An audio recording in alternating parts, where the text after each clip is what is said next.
واتقوا عليه رب اشرح لي صدري ويسر لي امري واحلل عقدة من لساني يفقهوا قولي صلى الله تعالى على خير خلقه سيدنا ومولانا محمد عليه وصحبه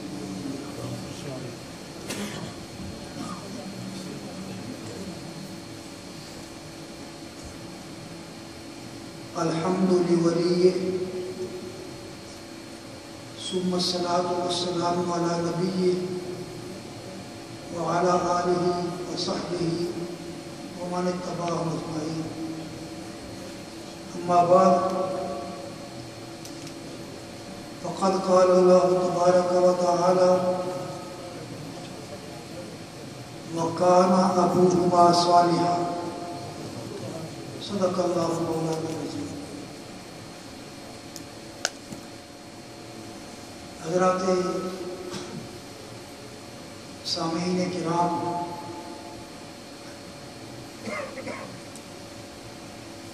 اور معزز علماء کرام، مجمع کے سامنے کھڑے ہو کر کچھ بیان کرنا لوگ اسے آسان سمجھتے ہیں،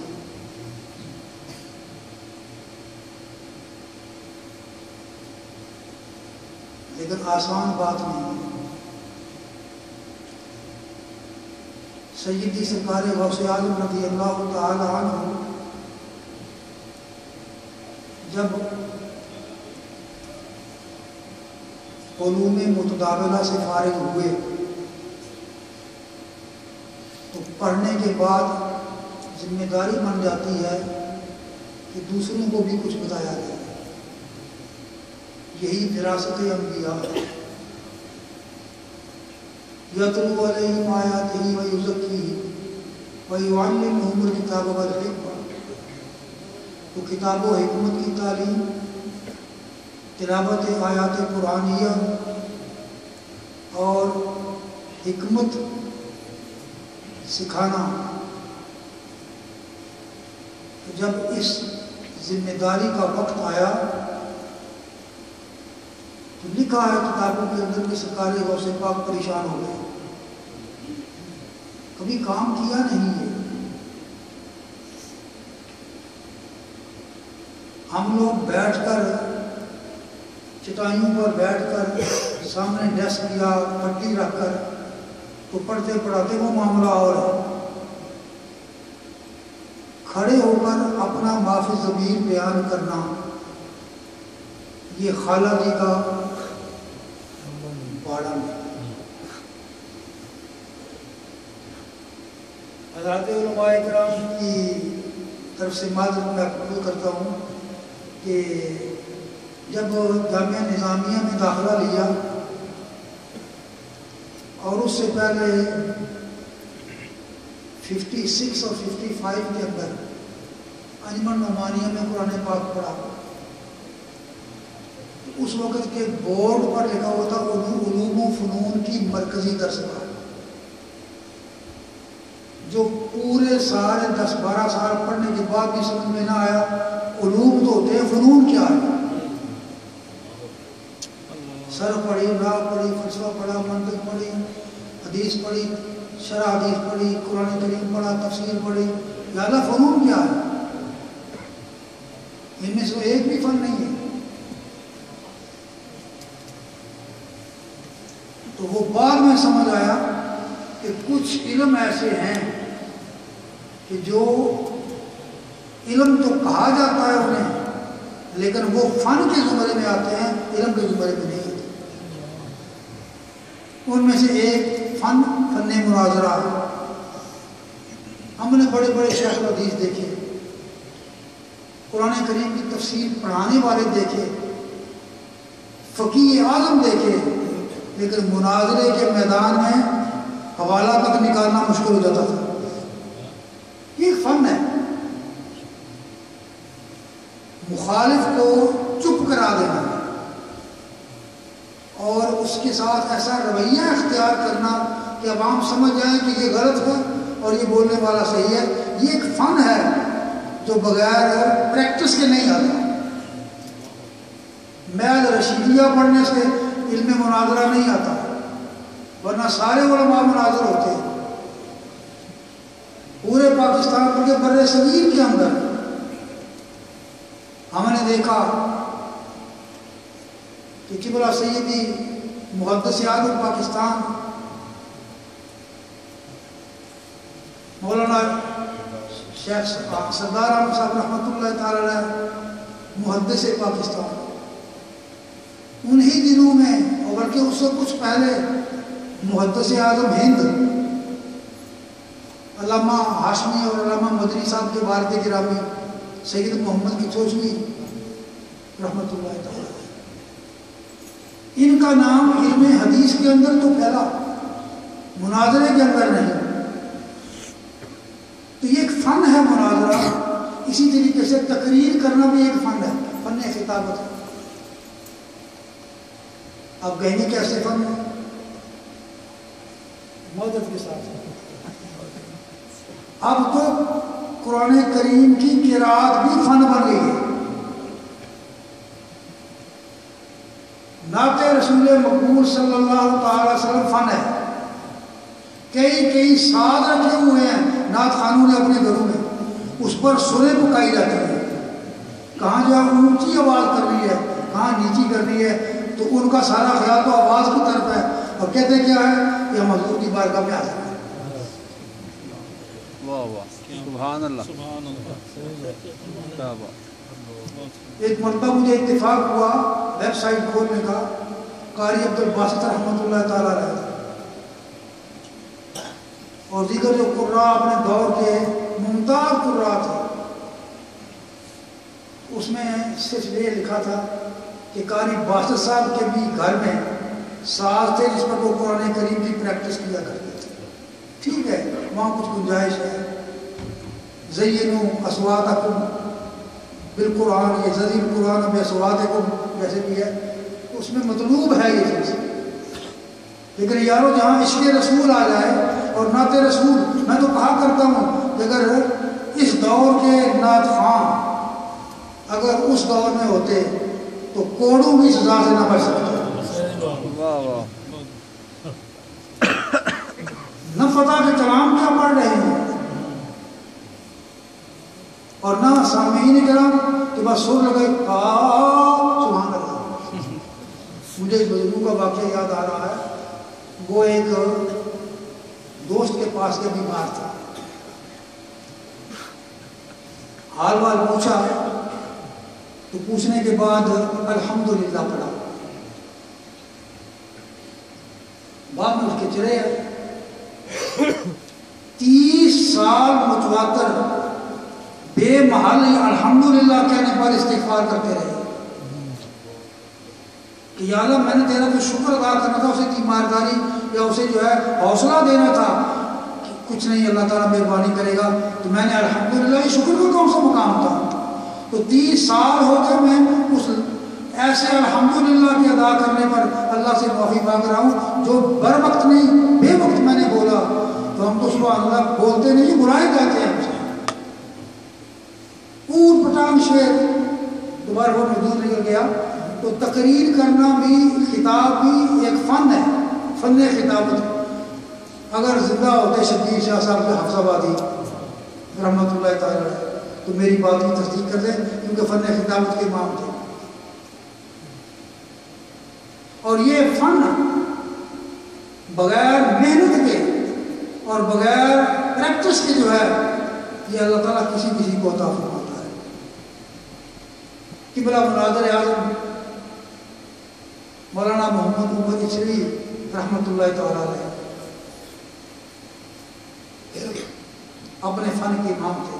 لیکن اسے فن میں اس معنی میں نہیں کہہ رہا کہ وہ بیٹھ کر گھر میں تو پریکٹس کرتے تھے، پہلے جو ہے وہ سی ڈی یا اس پر لگایا پھر سنا کہ میں نے کون سی غلطی کی ہے. خدا داد صلاحیت تھی اور وہی صلاحیت خدا داد منتقل ہوئی ان کے آگے صاحبزادے میرے ساتھی مولانا محمد صدیق کی خاطی کلاس فیلو جامعہ نظامیہ کے اندر اکٹھے پڑھتے رہے.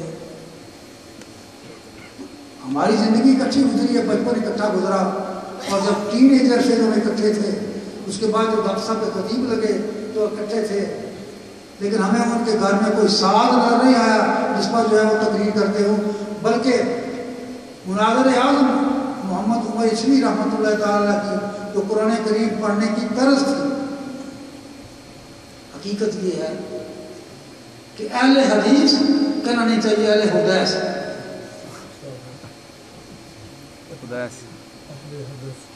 اہل حدیث۔ اور میرے ایک محترم بزرگ تھے مفتی اعجاز علی، وہ جب بھی دیوبندیوں کا نام لیتے تھے تو مسجد اب کیا دیوبندی کہتے تھے، تو اہل حدیث چھپ چھپ کر مناظر اعظم کا قرآن سنتے تھے۔ اگر وہ کہتا تمہارا عقیدہ تو ملتا نہیں ہے، تم نے کافر کہتے ہو، کہتے ٹھیک ہے عقیدہ مختلف ضرور ہے، لیکن جو قرآن کا مذاہب جو قرآن پڑھنے سے اور سننے سے آتا ہے وہ ہمارے کسی مولوی کے اندر نہیں ہے۔ تو بہرحال یہ میں نے تمہید باندھی، اگر جیسے وقت نہیں تھا، جو آیت کریمہ کا ایک چھوٹا سا حصہ وہ کانا ابوہما صالحا، حضرت موسیٰ اور حضرت خضر علیہ السلام، بڑا مشہور واقعہ قرآن کریم کے اندر، اور اس واقعہ کے تیسرا جو آخری واقعہ کہ ایک پنڈ چلے گئے، ایک گاؤں میں چلے گئے، دیکھا تو لوگ وہاں آ جا رہے ہیں، کہنے لگے خدا کا واسطہ بھوکے بابا کچھ روٹی سے دو، بابا جاؤ کام کرو، ہم تمہیں مہمان نہیں بنائیں گے، ہمارے پاس کچھ نہیں ہے۔ اس سلوک کے بعد حضرت خضر علیہ السلام نے ایک دیوار ٹیڑھی سی دیکھی تو اسے جو ہے وہ سیدھا کھڑا کر دیا تاکہ وہ گرے نہ۔ تو موسیٰ علیہ السلام کہنے لگے کاش کہ دیوار سیدھا کرنے کی کچھ اجرت ہی مقرر کر لیتے، آخر مزدوری تو کی ہے، دو چار پیسے مل جاتے تو کھانا لے لیتے اور کھا لیتے۔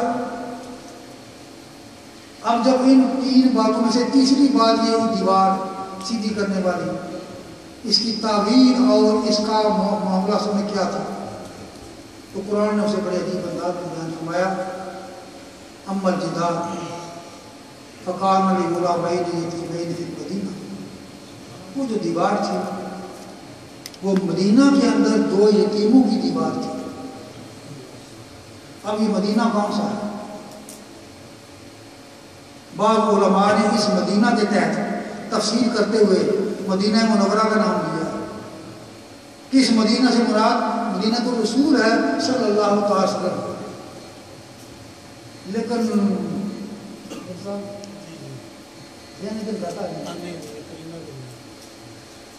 کہ کہاں وہ فلسطین کا علاقہ چھوڑ کر دور دراز تھا تو دیوار سیدھی کرنے کے لیے مدینہ منورہ آ گیا،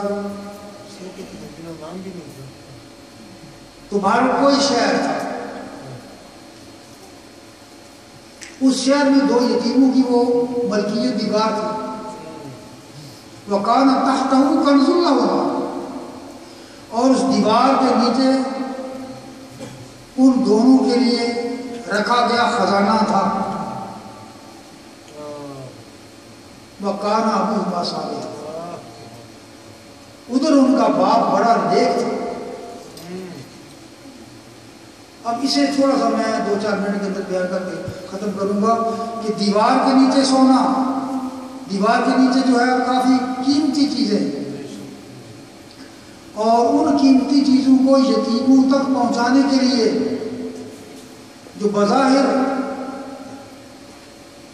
صورت دکھائی گئی کہ کیوں ایسا کر رہے ہیں، فرمایا اس لیے کہ ان کے باپ جو ہیں وہ بڑے صالح تھے، تو صالح باپ کی اولاد ہے یہ، تو جو شخص صالحیت کے مقام پر متعین ہوتا ہے، جسے اللہ تبارک و تعالیٰ صالح قرار دے دیں، اس صالح شخصیت کا فیض اور صلاحیت صرف اسی تک محدود نہیں رہتی، بلکہ اس کی اولاد، اولاد کی اولاد اور اولاد کی اولاد تک کئی پشتوں تک منتقل ہوتی ہے، اور اس کے ساتھ ساتھ کرامت والے بھی اور رشتہ دار ان تک بھی منتقل ہوتی ہے۔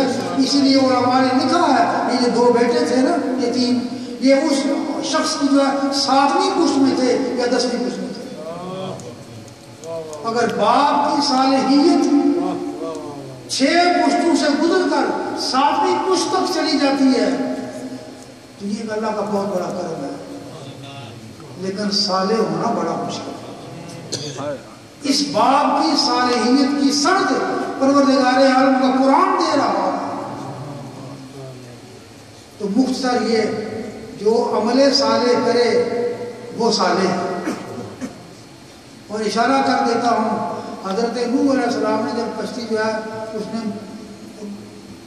چیزیں سنبھال کر رہی نا تو چلانے لگے تو بیٹا پاس کھڑا تھا، یا بنیا ارکب معنا، او مائی ڈیئر سن کم آن، آ جا کشتی کے اندر۔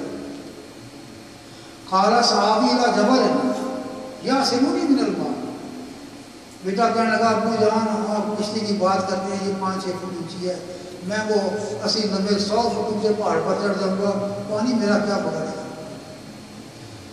ان سے پانی کی ایک جب وہ لہر آئی غرق ہو گیا تو حضرت نوح علیہ السلام نے عرض کی باری تعالیٰ وہ تو میرا اہل تھا، میرے گھر میں سے تھا، گھر کے افراد میں سے تھا، تو تو نے وعدہ کیا نا تیرے گھر والے بچا لوں گا۔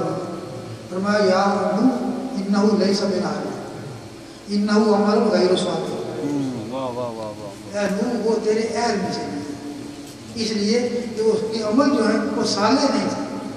تو عمل اگر صالح ہوں تو صالح باپ چاہے 9 پشتیں دور تک ہو اس کا فیض جاری رہتا ہے، اور اگر عمل صالح نہ ہوں تو پھر وہ فیض اس تک نہیں ہے، آگے کہاں جائے گا کبھی۔ تو عرض کرنے کا مقصد یہ ہے کہ یہ جو ہمارے یہاں ہے کہ آپ دیکھتے ہیں کہ مولوی کا بیٹا مولوی، مولوی کا بیٹا مولوی، اس میں کچھ ہے ویسے، اگر جو 100% ٹھیک نہیں ہے، علماء کرام نے تردید کی ہے اس کی اگر، لیکن پھر بھی دین سے کچھ نہ کچھ تو تعلق ہے نا۔ تو مولوی کے بیٹے کے اندر کم از کم کچھ نہ کچھ شرم و حیات ہوگی، لوگ کیا کہیں گے، تو اس کا وہ بیٹا دوسروں کے عام بیٹوں کی طرح نہیں ہے۔ اللہ تعالیٰ کا یہ کرم ہے، مجھے اس گھرانے کو بڑا قریب سے دیکھنے کا اتفاق ہوا۔